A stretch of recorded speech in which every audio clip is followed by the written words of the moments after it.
ថ្ងៃនេះអ្វីដែលខ្ញុំចង់ធ្វើគឺខ្ញុំចង់ចំណាយពេលនិយាយពីរបៀបដែលយើងអាចប៉ះមនុស្សតាមរបៀបដ៏មានឥទ្ធិពលព្រះយេស៊ូវបេះដូងមកបង្រៀនបែបជាឪពុកម្ដាយយើងជួយមនុស្សជាច្រើនមួយគឺយើងអាចធ្វើករុណានីតិចំណុចខុសមួយចំនួនគ្នាមួយចំនួនដែលយើងអាចវាស់វែងកាត់បន្តាមបង្វឹកនឹងបន្ទាប់មកនេះគឺជាការរីកចម្រើនដែលយើងឃើញនឹងការប្រចាំនឹងការថយចុះហើយនឹងការចាប់ផ្ដើមឡើងយើងមើលឃើញពីកំហុសមកខៀវគឺឃើញមានការផ្លាស់ប្ដូរក្នុងជីវិតកុមារក្នុងរយៈពេល8សប្តាហ៍ខ្ញុំកំពុងនិយាយប្រាប់អ្នកថាអ្នករកឃើញព្រះនិងការបង្រៀនរបស់ទ្រង់អំពីចិត្តនោះក៏អស្ចារ្យនឹងកើតឡើង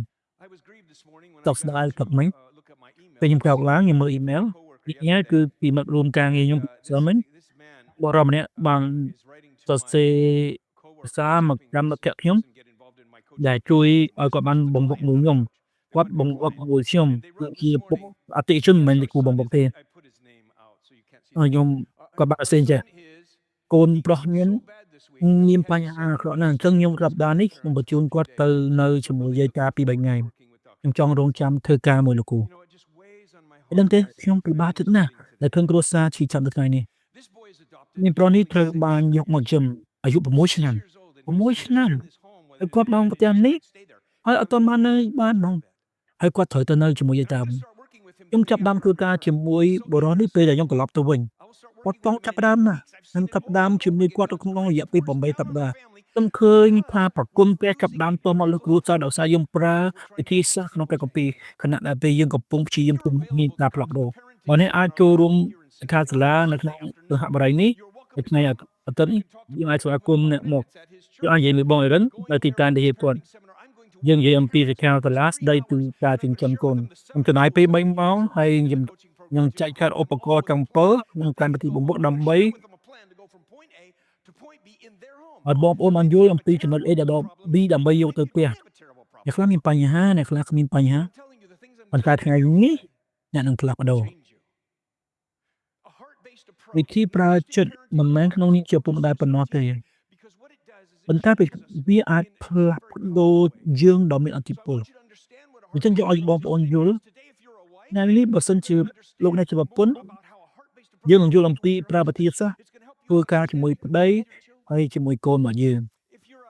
បើយើងជាឪពុកយើងនឹងយល់អំពីរបៀបការធ្វើជាមួយកូនដែលប្រើកម្រិតបេះដូងឬចិត្តគឺក៏ជួយយើងនៅកន្លែងធ្វើការពួកកុំវាជួយចិត្តអានប្រភេទគាត់បង្រៀនបែបជាឪពុកពីការងារប្រើចិត្តព្រោះលោកគ្រូគាត់ចង់បង្រៀនឲ្យប៉ះពាល់ដល់កូនដល់ក្រុមជំនុំវាមានអំណាចប៉ះពាល់ផ្លូវចិត្តដូច្នេះសូមឲ្យខ្ញុំនាំអ្នកទៅដល់ណាផ្សងព្រេងក្នុងចិត្តហើយសូមឲ្យខ្ញុំបង្ហាញយើងមើលឃើញរូបភាពធំនេះគឺជាបែបពីចិត្តយើងដើរចូលក្នុងចិត្តយើងឃើញសេចក្តីបំណងសេចក្តីប៉ងប្រាថ្នាគឺឃើញតែប៉ងប្រាថ្នាក្នុងចិត្តពីព្រោះគ្រប់បានចែងថាគឺសេចក្តីប៉ងប្រាថ្នាក្នុងចិត្តខ្ញុំចង់បាននេះគឺជាអ្វីពួកគេនិយាយហើយសេចក្តីប៉ងប្រាថ្នាយើងអាចដើរតាមផ្លូវត្រូវហើយពេលដែលសេចក្តីប៉ងប្រាថ្នាដើរខុសយើងនឹងនាំយើងចូលក្នុងការលបួងហើយនាំផ្លូវខុសពេលយេស៊ូវគ្រីស្ទបាននិយាយថាចេញពីចិត្តហើយមកព្រះអង្គប្រើពាក្យចិត្តនឹងច្រើនមែនទែនជាពិសេសពេលដែលព្រះអង្គពេលជួយផលិតដែលខ្វល់អំពីខាងក្រៅអត់មានខ្វល់អំពីខាងក្នុងតែពេលយេស៊ូវចង់ឲ្យយើងយល់អ្វីដែលជាចិត្តនៃបក្នុងប្រាថ្នាគឺជាវត្ថុមួយដែលនៅក្នុងចិត្តហើយកុមារដែលមានចំណងរបស់ពួកគេខ្លាំងនោះបានប្រែខ្លាយការរំពឹងគិតរំពឹងសុខហើយការរំពឹងទឹកវាប្រែខ្លាយជាការទាមទារពីព្រោះយើងត្រូវតែមានផែនការដើម្បីដោះស្រាយលើសេចក្តីប៉ងប្រាថ្នានេះក្នុងចិត្តយើងក្មេងខ្លះមានតំណងខ្លាំងហើយប៉ាម៉ាក់ចេះបំពេញតាមគាត់ចង់បានអីកូនហើយក្មេងចាប់ដើមរៀនអំពីភាគខ្នងនិយមពីពួកគេបានអ្វីដែលពួកគេចង់បានគ្រប់ពេលយើងត្រូវតែរៀនអំពីរបៀបកំណត់ដែលចង់បានរបស់យើងពេលដែលយើងមើលទឹករបស់យើងឃើញមានមនោសញ្ចេតនាយើងមានអារម្មណ៍ចេះចូលស្រឡាញ់ព្រះអង្គម្ចាស់ជាព្រះអមពីចិត្តព្រះគម្ពីរបានចែងថាពេលស៊ូទៅកាន់ពួកសិស្សកុំឲ្យចិត្តញាក់កុំភ័យឡើយការខកបារម្ភក្នុងចិត្តរបស់មនុស្សធ្វើឲ្យមនុស្សចិត្តមនុស្សធ្លាក់ចុះ អារម្មណ៍មាននៅក្នុងចិត្តដូច្នេះវាមិនល្អគ្រប់គ្រាន់គ្រាន់តែដោះស្រាយលើបញ្ហាអាកប្បកិរិយាប៉ុន្តែត្រូវដោះស្រាយនៅក្នុងផ្លូវចិត្តព្រោះអារម្មណ៍គឺទឹកក្នុងណាយើងដោះស្រាយដែលផ្លូវចិត្តពីដោះស្រាយជាមួយផ្លូវចិត្តជាមុនហើយវាមានឥទ្ធិពលខ្លាំងមែនទែនសម្រាប់ធ្វើការមួយកុំមួយទៀតពេលដែលយើងចូលក្នុងចិត្តហើយយើងមើលជុំវិញអូមានជំនឿខ្ញុំគ្រាន់តែចែកអ្នកនៅរឿង3យ៉ាងសម្រាប់ថ្ងៃនេះក្នុងសភៅរបស់ខ្ញុំរកឃើញ9ចំណុចក្នុងចិត្តអំពីការសិក្សារបស់គម្ពីរក្នុងរ៉ូមជំពូក10ខ9ជឿជាក់លើចិត្តថាព្រះអង្គទ្រង់រស់ឡើងវិញនោះជាបានគឺការសង្គ្រោះគ្រប់បែបយ៉ាងចេញមកពីចិត្តជួនកាលក្មេងមានជំនឿប្លែកទីប្លែកថាបើសិនជាម៉ាក់ខ្ញុំអត់គួរត្រូវអង្គឈប់លេងហ្គេមទេតែខ្ញុំលេងឲ្យចប់ហើយតវិញតែខ្លះគាត់ថាខ្ញុំល្ងងគ្មានគាត់ចឹងហើយកូនខ្លះគេគិតថាបែរខ្ញុំមិនខានខ្ញុំអាចវាយយកបានដូច្នេះជំនឿទាំងនេះត្រូវតែផ្លាស់ប្ដូរហើយយើងមើលទៅគួរឲ្យចាប់អារម្មណ៍ណាស់ទ្រង់ចង់ឲ្យយើងបណ្ដុះបណ្ដាលចិត្តឲ្យដូចព្រះអង្គដើម្បីយល់ពីព្រះអង្គពេលដែលយើងយល់អំពីចិត្តថាជាអ្វី3យ៉ាងយើងអាចផ្លាស់ប្ដូរអ្វីដែលយើងប្រសើរជាមួយកុមារឪពុកម្ដាយខ្ញុំធ្វើការជាមួយពួកគាត់ទាំងគ្រីស្ទាននិងគ្រីស្ទានក៏ដោយគឺគេបានឲ្យរង្វាន់ឬក៏ដាក់ទណ្ឌកម្មវាសមនឹងការកែប្រែអាកប្បកិរិយាអានេះគឺជាវិទ្យាសាស្ត្រមួយអាចផ្លាស់ប្ដូរអាកប្បកិរិយារបស់មនុស្សវាប្រើបានយើងអាចឲ្យក្មេងៗឲ្យស្ករគ្រាប់ទឹកក្មេងដើម្បីឲ្យក្មេងស្ងាត់ឬក៏ឲ្យរង្វាន់ឬឲ្យលុយក៏ដើម្បីគាត់ទិញអីផ្សេងទៅប៉ុន្តែពេលដែលឲ្យគឺឲ្យចិត្តឲ្យដល់ពេលដែលពួកគាត់ចប់វិទ្យាល័យយើងត្រូវឲ្យឡានឬក៏ឲ្យផ្សេងយើងត្រូវតែផ្ដល់រង្វាន់គាត់រហូតព្រោះបើនិយាយទៅកូនថាប៉ាម៉ាក់ទៅតាមប៉ាម៉ាក់ឲ្យនេះអញ្ចឹងពួកគាត់ចាប់ផ្ដើមមានភាពអាត្មានិយមក្នុងចិត្តគាត់គឺមិនមែនយើងកុំឲ្យដាក់គាត់ទណ្ឌកម្មឬក៏រង្វាន់ហួសហេតុពេកយើងធ្វើខុសគ្នាគឺយើងត្រូវព្យាយាមយល់ពីចិត្តរបស់គាត់មិនថាយើងចាប់ផ្ដើមផ្លាស់ប្ដូរចិត្តរបស់គាត់ហើយផ្លាស់ប្ដូរពីខាងក្នុងគឺពីចិត្តរបស់គាត់អញ្ចឹងហើយយើងត្រូវការពេល8សប្តាហ៍ដើម្បីបង្រៀនគូបង្វឹកបង្រៀនគូសារដើម្បីឲ្យគាត់ធ្វើផ្លាស់ប្ដូរអ្នកដែលគាត់នឹងធ្វើជាមួយពួកគាត់យើងអាចផ្លាស់ប្ដូរបានពេលដែលយើងទុកចិត្តព្រះអង្គបើសិនយល់អំពីការផ្អែកលើចិត្តគឺព្រះយេស៊ូវបានមានបន្ទូលថាក្នុងដំណើរការក្នុងចិត្តអូស្ការសាឡានេះគឺជាអ្វីដែលយើងអាចផ្លាស់ប្ដូរហើយឆ្លើយតបបើយើងឆ្លើយនិយាយថា no ទេទៅកាន់ក្មេងឬមិនក្មេងខ្លះត្រូវការយើងនិយាយថាទេ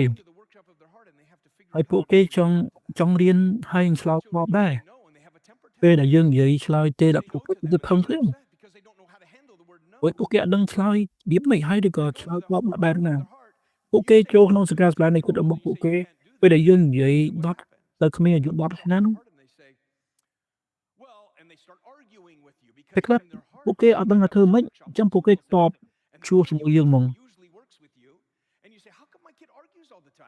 ហើយពេលខ្លះយើងថាក្មេងទៅឆ្លោះជាមួយក្មេងអញ្ចឹងមេវាចូលចិត្តឆ្លោះជាមួយគ្នា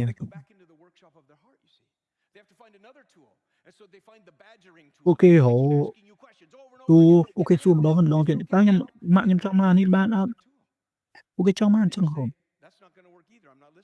ហើយពេលខ្លះយើងអាចស្ដាប់ពួកគាត់ដែរអញ្ចឹងយើងត្រូវតែចូលសិក្ខាសាលាដើម្បីយល់អំពីយុទ្ធសាស្ត្រគឺការត្អូញត្អែធ្វើឲ្យមនុស្សពួកគេសប្បាយក្នុងចិត្តយើងត្រូវតែផ្លាស់ប្ដូរចិត្តរបស់គំនិតនិងទំនោររបស់ពួកគេយើងត្រូវធ្វើពីខាងក្នុងវិញដើម្បីជួយឲ្យពួកគាត់បានប្រសើរឡើងទស្សនៈសាលានេះសំខាន់ណាស់ទ្រឹស្ដីមួយចំនួននេះគឺជាគំនិតមិនមែនគំនិតរបស់ខ្ញុំតែគំនិតរបស់ព្រះណាព្រះអង្គបានមានបន្ទូលក្នុងចិត្ត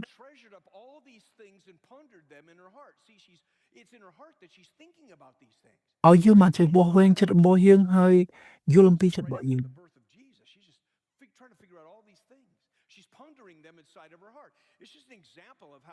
នេះគឺជាហេតុផលឧទាហរណ៍មួយដែលយើងគិតអំពីកតុម្ពីចិត្ត វាអាចកែច្នៃខ្ញុំគិតថាកូនត្រូវការពេលវេលា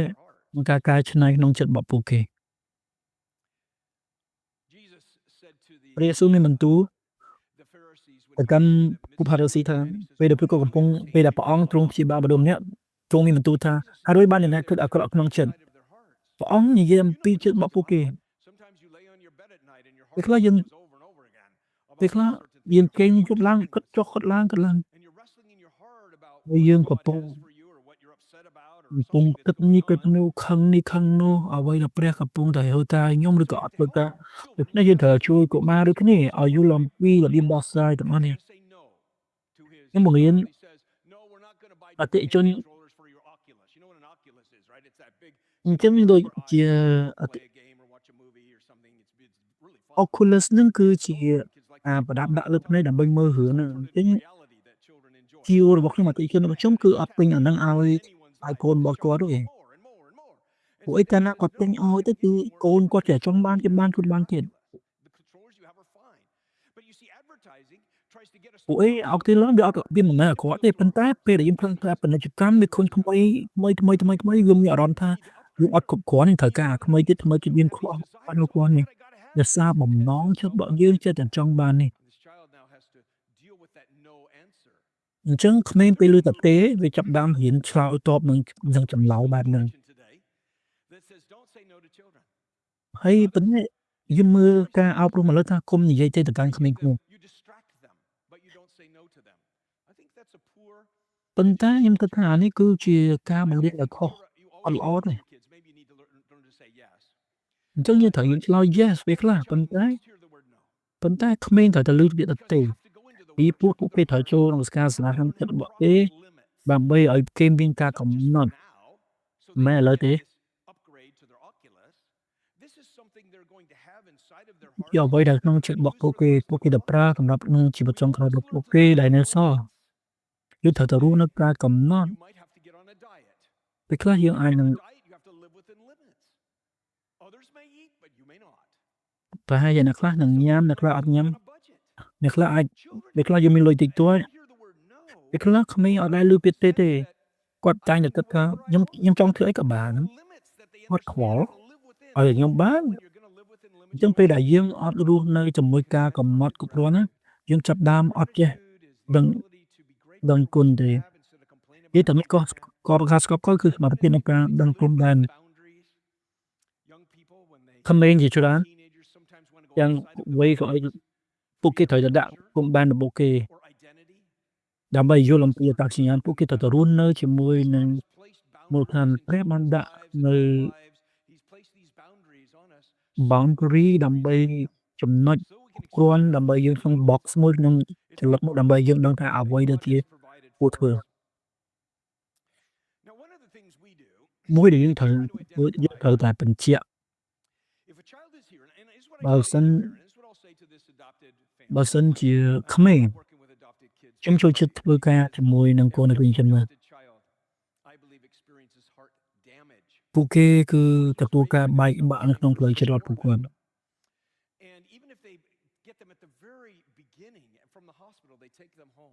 ពេលដែលពួកគាត់ត្រូវយកពីពេទ្យមកទៅយកមកអញ្ចឹងទៅពួកគាត់ត្រូវតាមប្រាប់ជាបាទប៉ុន្តែហាក់ដូចជាកុមារជាច្រើនត្រូវការការបែកបាក់ថាខាងយើងត្រូវការ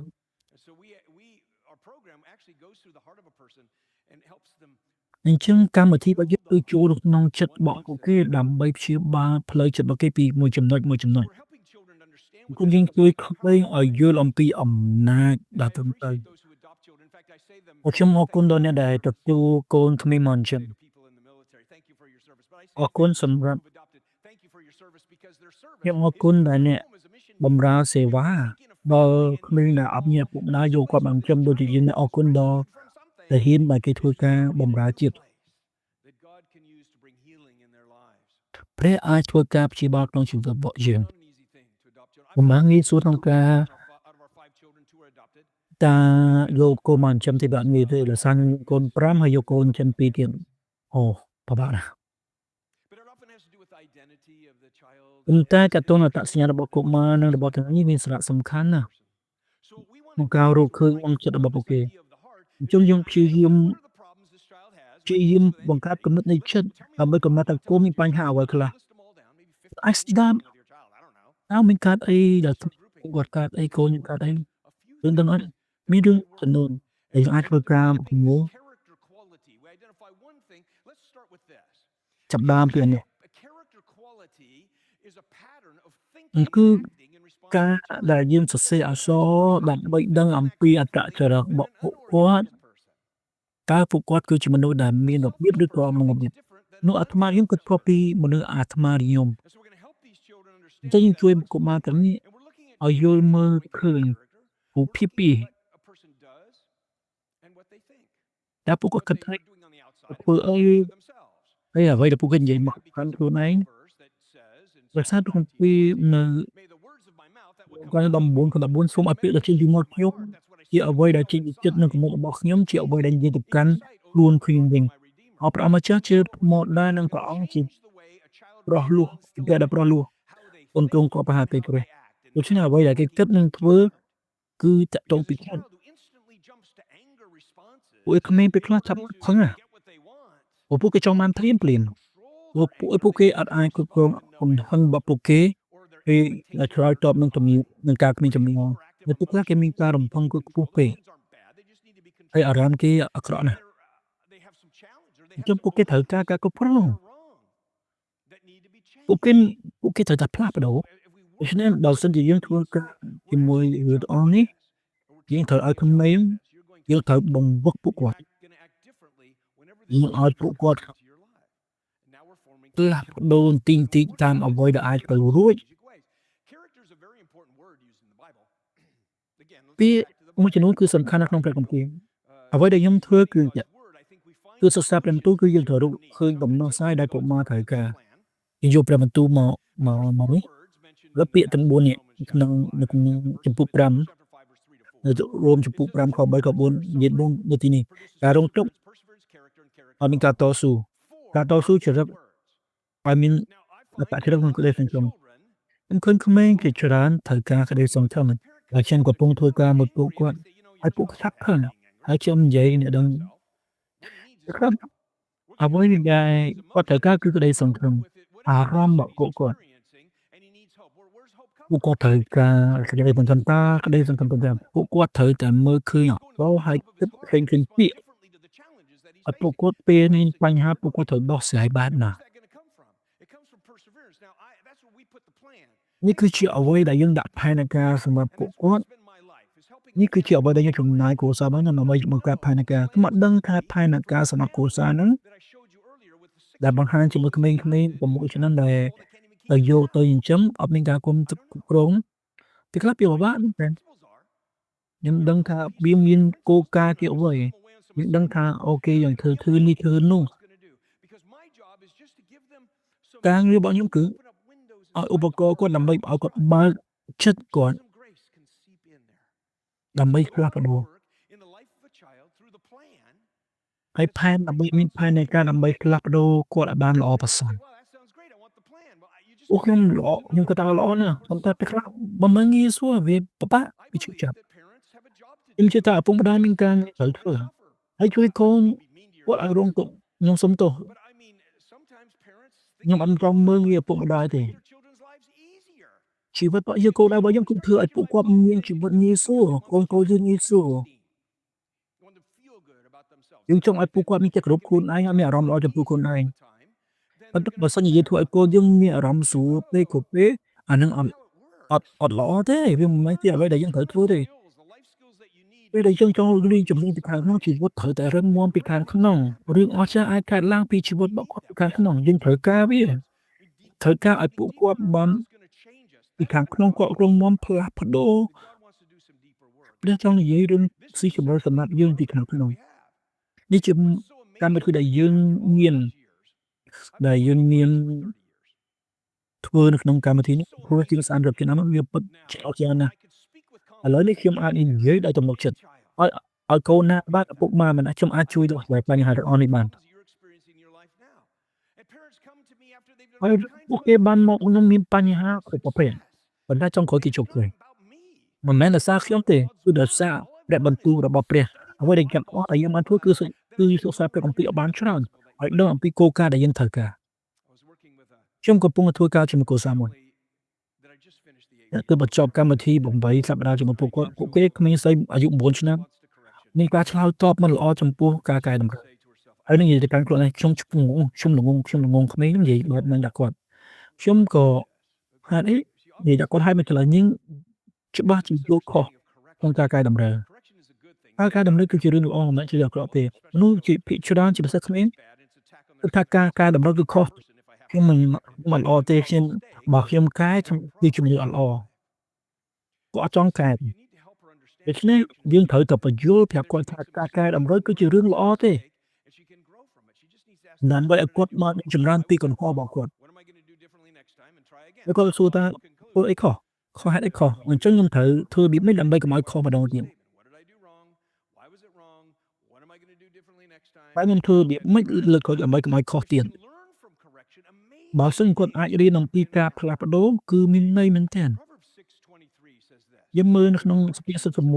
6ខ23ការប្រៀនប្រដៅជាផ្លូវនៃជីវិតអ្វីដែលមានន័យនោះគឺកែតម្រូវគឺជាវិធីមួយក្នុងចំណោមវិធីដែលព្រះអង្គបង្រៀនយើងធ្វើឲ្យជីវិតយើងមានជីវិតហើយគឺជីវិតដែលមានគុណភាពយើងត្រូវចេះឆ្លើយតបនឹងការកែប្រែតែខ្លះវាពិបាកខ្ញុំទទួលឈឺចាប់ទៅខ្លះពេលខ្លះអរគុណយើងឆ្លើយតែអរគុណ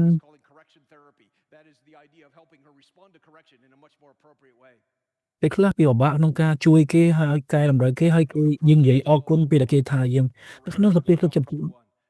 ពោះមានសុភាសិតចំពោះ12ខ1អ្នកណាដែលស្អប់ការកែតម្រូវគឺល្ងង់អាយ៉ានិយាយថានាងនិយាយថានាងល្ងង់នាងមិនត្រូវការកែតម្រូវទេវិនាទីនោះមាននៅក្នុងព្រះគម្ពីរដូចគ្នាហើយគាត់ក្មេងស្រីពេលនិយាយគាត់សើចហើយគាត់ចាប់បានសប្បាយនឹងគ្រួសារប៉ុន្តែតើវាអត់គិតគួរចាប់អារម្មណ៍ទេអញ្ចឹងយើងចាប់ផ្ដើមលេងហ្គេមជាច្រើនជាមួយនាងឲ្យនាងយល់ដើម្បីឲ្យនាងបានយល់ថាអូបញ្ហាអីដែលជាបញ្ហាសម្រាប់នាងហើយយកกระดาษប្រគុណ5ជាង7-8ម៉ែត្រហ្នឹងដាក់ផ្ទះឲ្យទៅនិយាយមួយនាងហើយក្មេងតែមិនឯងដាក់ក៏បត់ជើង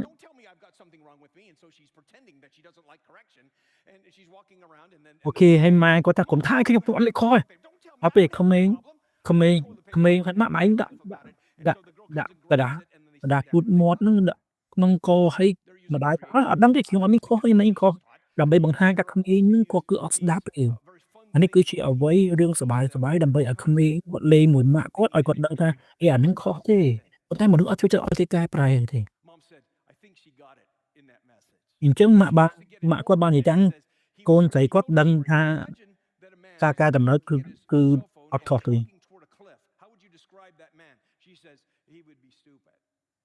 អ្នកខ្លះគាត់កាន់ទូរស័ព្ទគាត់ថាគាត់ប្រហែលល្ងងនេះដែលជាអ្វីដែលយើងចង់កែប្រែ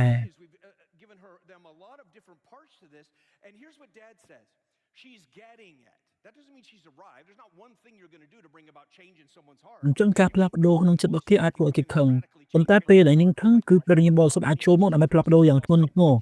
បញ្ហាដែលធ្ងន់ធ្ងរព្រះវិញ្ញាណបរិសុទ្ធអាចផ្លាស់ប្ដូរបានឲ្យតែគាត់អនុញ្ញាតអញ្ចឹងគឺវាតាក់ទងពីការឆ្លើយតបពីឪពុកម្ដាយទៅកាន់កូនដែរខ្ញុំផ្ដល់យោបល់ឲ្យពេលដែលយើងទៅព្រះវិហារយើងសាកសួរកូនចៅយើងតើយើងអាចរៀនបានអ្វីខ្លះពីព្រះវិហារនៅថ្ងៃនេះតាមផ្លូវយើងអាចសួរថាអ្នកខ្លះគេអាចរៀនពីលោកណូអេ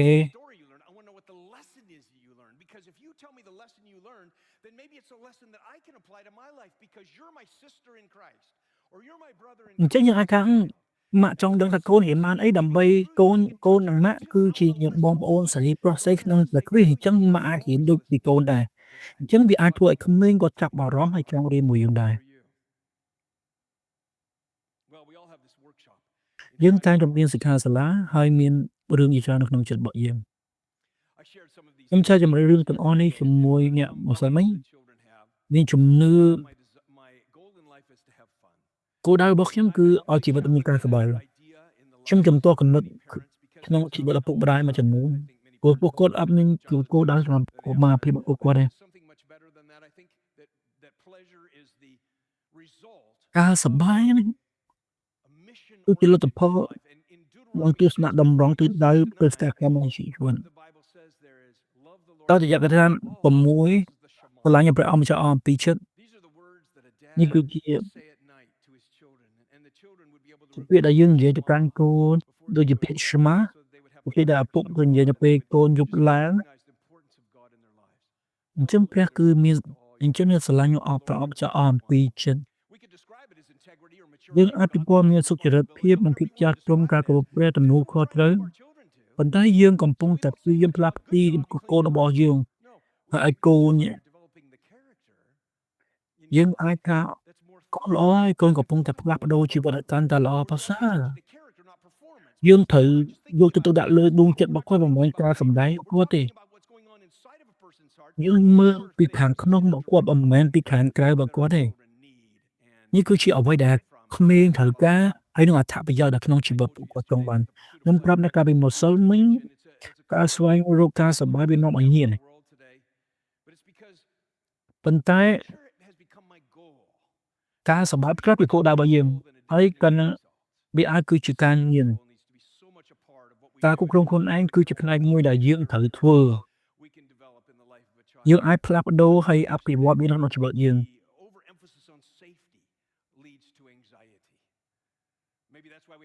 ពេលខ្លះសុខភាពគឺវាប៉ះពាល់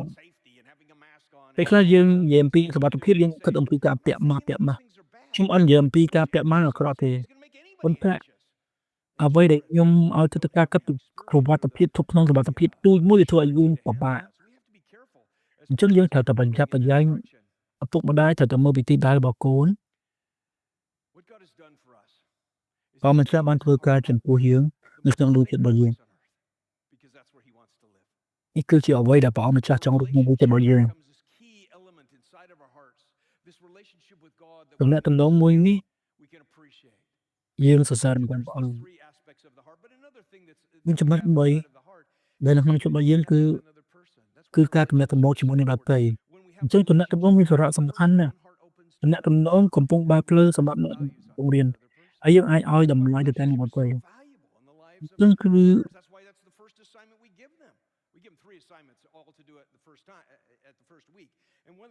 តម្លៃទី1គឺ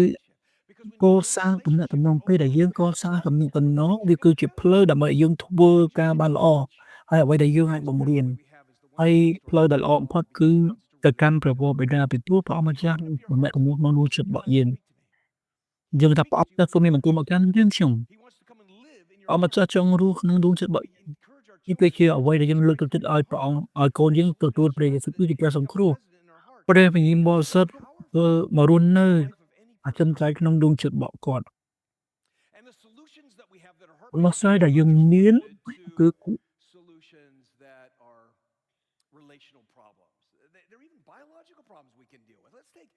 អ្វីដែល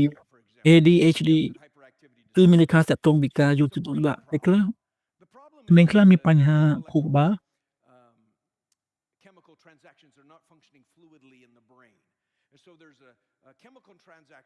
អញ្ចឹងប្រតិបត្តិការវាអត់ដើរលូនក្នុងខួរក្បាលអញ្ចឹងក្មេងខ្លះក៏កើតមកមានបញ្ហាអញ្ចឹងអូតូហ្មងអញ្ចឹងពេលខ្លះពេលតាក់ទងពេលខ្លះវាពិបាកឲ្យក្មេងក្នុងការផ្ដោតហើយអ្នកខ្លះពិបាកក្នុងការផ្ដោត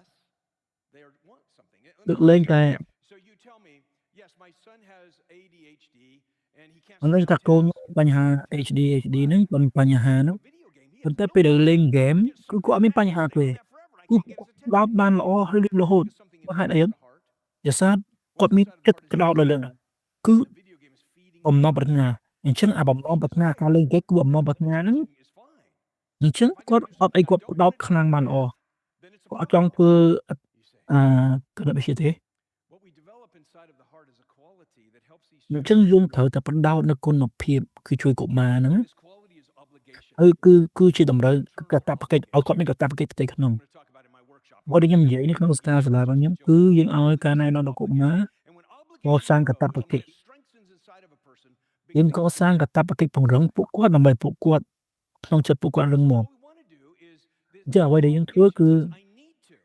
យើងខ្ញុំត្រូវតែខ្ញុំត្រូវការខ្ញុំត្រូវការឬក៏ខ្ញុំត្រូវតែខ្ញុំចង់ខ្ញុំចង់ខ្ញុំចង់ឬក៏ខ្ញុំត្រូវការខ្ញុំត្រូវការខ្ញុំចង់ខ្ញុំត្រូវការពេលយើងត្រូវការគឺមានតែខ្ញុំក៏ត្រូវខ្ញុំត្រូវកាត់ស្មៅខ្ញុំត្រូវបង់បែកបាត់ខ្ញុំត្រូវធ្វើទីការនេះប៉ុន្តែខ្ញុំអត់ចង់ធ្វើទេព្រោះចង់ធ្វើមិនមែនជាវាជាតម្រូវការប៉ុន្តែពេលដែលយើងខ្លាំងពេលដែលយើងត្រូវការវាជាទំនួលខុសត្រូវហើយវាខ្លាំងជាខ្ញុំចង់ធ្វើយើងរៀននៅណាយើងរៀនតាមការណែនាំដល់ពេលកុមារមានរបៀបធ្វើតាមយើងជួយកុមារឲ្យលូតលាស់ឡើងមានរឿងមួយក្នុងគម្ពីរញាតិចាស់ខ្ញុំប្រាប់អ្នកប៉ុន្តែខ្ញុំចង់អ្នកស្គាល់ពីព្រោះព្រះបានប្រាប់សាមូអែលចង់ឲ្យសាមូអែលធ្វើការឲ្យខ្ញុំគឺរើសស្ដេចថ្មីរើសស្ដេចសូអត់ស្ដាប់ព្រះអង្គទៅអញ្ចឹងរកស្ដេចថ្មី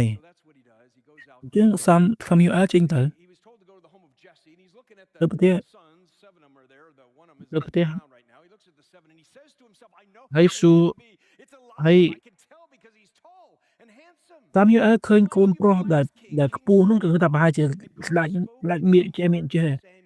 ប៉ុន្តែព្រះអង្គនៅទាន់មានបន្ទូលមកកាន់សាមូអែលថាមិនមែនទេមនុស្សក៏លេចមើលមនុស្សខាងក្រៅតែព្រះមើលខាងក្នុង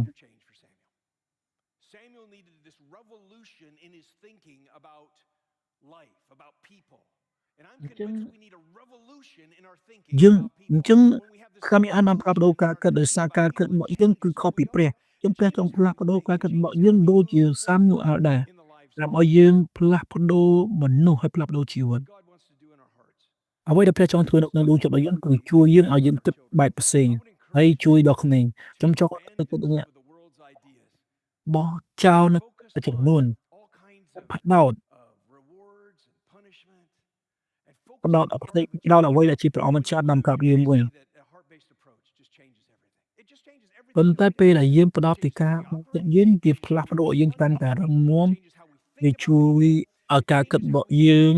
សកាយវិការពីខាងក្នុងរបស់យើងទៅកាន់មនុស្សទៅកាន់កុមារផ្លាស់ប្ដូរយើងអាចខគម្ពីរនាំព្រះយេស៊ូវគ្រីស្ទទៅបានទេ